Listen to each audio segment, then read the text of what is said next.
Hi, it's Dr. Jim Vermillier again from Cognitive Behavior Therapy Associates, and I'm going to talk a little bit about post-traumatic stress disorder. This is a subject which right now is, of course, on all of our minds with the marathon having happened recently, and also with people returning home from war. Post-traumatic stress disorder used to be called war neurosis. And what it was that people who were involved in extremely life-threatening situations would have intrusive recollections of those that would really be very disturbing. So post-traumatic distress disorder, I'll try and edit that out, but post-traumatic stress disorder really is a fear that you're going to re-experience an event, and often re-experiencing it in dreams, nightmares, night terrors, intrusive recollections of an accident, severe trauma, life-threatening event, sexual abuse, or some other type of extraordinary situation in which you felt that you were subjected to bodily or psychological harm, and you're re-experiencing that event again and again. Sometimes there are triggers for these events, and these triggers can be things that remind you of the particular incident. You might be driving down the highway past the place where the accident occurred in which you lost your leg, and have flashbacks about the accident. People who've been involved in war may have hear something in the environment that reminds them of the sound of a large gun, and they might actually feel like they need to hit the pavement to cover themselves. So the reactions to things that remind you of the trauma are things that trigger anxiety, and the person automatically tries to avoid that. Of course, if you're having recurring dreams and nightmares, it's hard to avoid those, and indeed, treatment is something that will help make those go away. Another aspect of PTSD is that the person really gets a lot of physiological arousal, almost as if they were back in that situation. So, heart will start pounding, and they'll really start to feel like they felt at the time that they experienced the original trauma, whatever that was.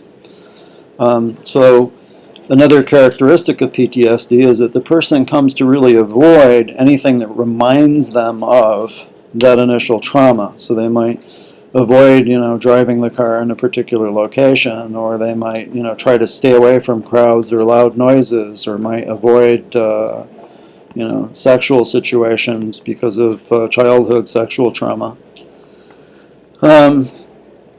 Emotional distancing is a pretty common characteristic of PTSD, where people feel that they've been harmed, they're damaged somehow, and the trauma keeps coming back to them again and again, and they may even find themselves kind of distancing their husband, wife, significant other, loved one, whatever, family members, because they feel like they just can't explain, and that other people really don't understand what it's like to have these horrible memories again and again, and to experience these things in constant kind of almost as if it's real again fashion over and over. So there are a variety of really good exposure techniques that can be applied to PTSD quite effectively, and the federal government has been very interested in trying to help people learn how to do this, and indeed on the National Institute of Health or the VA website you can find more information about PTSD, some of which is in Spanish, that might be very helpful to you. People stop doing a broad variety of different activities, kind of become withdrawn. They don't feel like they have much of a future. They just feel like they're trapped in the past. Their affect can really, their emotional state can be very restricted.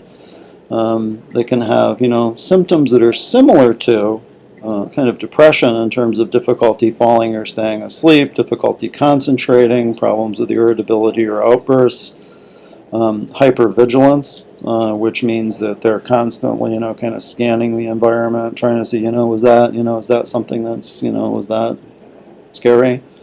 And also exaggerated startle responses. Something I used to do with my sister when I was a kid is I'd jump out from behind the door and go, boo! And she'd go, whew. She hated that, and it was probably a bad thing to do, but it was a lot of fun for me. So people with exaggerated startle responses, what you'll find is that even in normal kind of situations, you might walk up behind someone and say, John, I need you to take a look at this, and John might just go, jump 3 feet in the air. So the exaggerated startle response is something that's characteristic of PTSD as well. Again, if you think that you have PTSD from some event that's happened in your life and it's bothering you on a recurring basis, I'd advise that you seek treatment for that. This is Dr. Jim.